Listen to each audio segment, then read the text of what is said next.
Weather update tayo mga kapatid, napakalapit na po o halos nakadikit na sa ating area of responsibility boundary line. Itong binabantayan nating bagyo sa labas ng ating Philippine Area of Responsibility, ang bagyong may international name na Jiangmi. Ito nga ang bagyong si Jiangmi ay nasa tropical storm category pa din ng Pag-asa. Lumakas na po yan ng bagya, yan po ay may taglay na lakas na hangin na nasa 75 kilometers per hour malapit sa kanyang gitna at kung minsan may mga pagbugsong umabot sa nasa 90 kilometers per hour. Sa ngayon, ito po ay wala po nakikitang direktang epekto sa ating bansa pero yung kanyang trough ay posible pong magdala ng matataas na tsansa ng pag-ulan sa eastern section ng Mindanao at yung kanyang hila naman ng ating hangin o yung daloy ng kanyang hangin o yung tinatawag nating southwesterly wind flow o yung pasimula ng ating habagat ay posible pong magpaulan dito sa western section ng ating bansa. Ito pong bagyong may international name na Jiangmi ay posible pong makapasok sa loob ng ating PAR ngayong gabi hanggang bukas ng madaling araw. If ever nasa loob na po yan ng ating Philippine Area of Responsibility, ito po ay mabibigyan ng local name na Domeng. Sa ngayon, hindi po yan natin nakikitang inaasahang maglandfall o tumama sa lupa pero yan po ay lalakas pa at hihila nga ng ating southwesterly wind flow na siya pong magpapaulan dito sa western section ng ating bansa.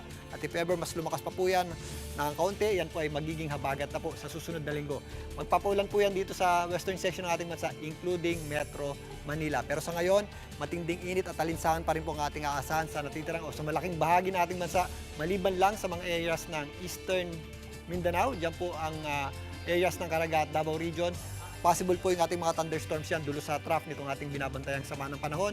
At ito namang areas ng Zamboanga Peninsula, BARMM, kasama na po dyan ng Soxargen. Medyo possible din po yung ating mga thunderstorms at mga pag-ulan dahil naman doon sa ating southwesterly wind flow. Nakaka-apekto rin po yung ating southwesterly wind flow sa Western Visayas, including dito sa Negros, maging dito po sa areas ng Palawan. Kaya mag-ingat pa rin po tayo sa mga posibleng epekto ng mga pag-ulan na yan at yung ating mga thunderstorms dahil biglang buhos po yan ng malakas na pag-ulan na posible pong magbabaha, especially sa mga low-lying areas.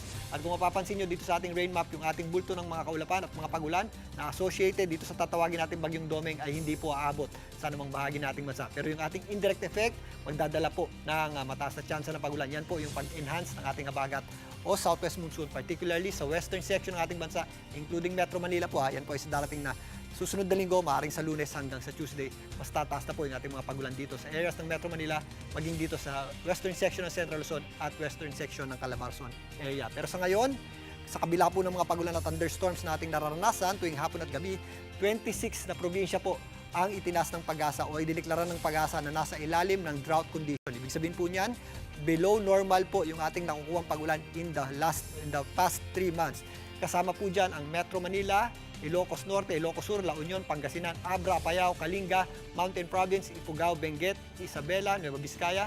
Kasama rin po ang Quirino, drought din po tayo, Tagtuyot sa Bataan, Nueva Ecija, Laguna, Rizal, Occidental Mindoro, Oriental Mindoro. Kasama na rin po dyan ang Albay, Camarines Norte, Catanduanes, Masbate, Antique at Guimaras. Sa mga susunod na araw, posible naman po mabawasan ang epekto po ng ating drought or mababawasan po yan dahil sa pagpasok ng ating panahon ng habagat. Pero again, kailangan pa rin po natin mag-ingat at mag-ready pa rin po or magtipid pa rin po tayo ng tubig dahil hindi po agad maiibsan yan dahil simula pa lamang po yung ating panahon ng tag-ulan.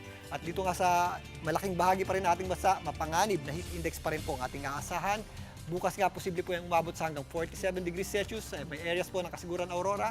So may Cagayan naman, nasa 46 degrees Celsius din po yung ating aasahang heat index. Samantalang sa Pangasinan at Surigao del Norte, kasama na po dyan ang Camarines Norte, pumapalo sa 42 hanggang 45 degrees Celsius yung ating heat index. Sa kabila po ng mga pag-ulan at thunderstorms natin tuwing hapon at gabi dito sa Metro Manila, napakainit at malinsangan pa rin po yung ating tanghali hanggang hapon na pumapalo sa 40 hanggang 43 degrees Celsius yung ating heat index. Kaya doble ingat pa rin po tayo mga kapatid at ugalin pa rin po natin ang pag-inom ng tubig at umiwas pa rin po tayo sa direktang init ng araw. Bukas nga yung ating tsansa ng pag-ulan, medyo mababa pa po yan sa umaga, tumataas po yan ng bahagya pagsapit po ng hapon at gabi. At kung may mga pag-ulan tayo, ito naman po yung mga isolated lamang o yung mga pag-ulan hindi naman masyadong magtatagal, pero ugalin pa rin po natin ang pagdadala ng payong dahil kapag meron tayong thunderstorms, malalakas na pag-ulan po yan na posibleng magdulot ng mga pagbaha, especially sa mga low-lying areas at maaari din po yan magdulot ng matinding traffic, lalong-lalo na Biyernes po bukas. Kaya paghandaan po natin yan mga kapatid.